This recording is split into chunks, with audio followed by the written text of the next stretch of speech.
Uşaqlar 24-cü suala baxaq. Verilən deyir düz xəttin bucaq əmsalı 3 dik olarsa B-ni tapın. Ümumiyyətcə xətti funksiyada y bərabərdir kx plus b şəklində olan ifadə xətti funksiyadır. Burada x-in əmsalı k bizdə nə olur? Bucaq əmsalı olur. Həm də tangent alfaya bərabərdir.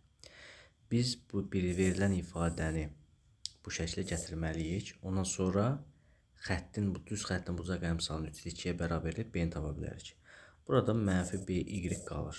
Bərabərdir. Mənfi 4x plus 12. Hər tərəfi mənfiyə vursam, BY bərabərdir 4x minus 12.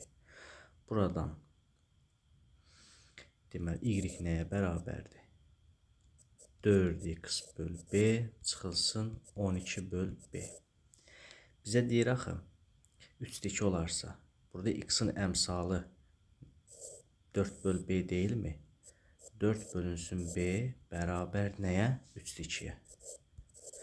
Çarpaz 2b 12-dir. B də neçədir? 6. Vəssalam.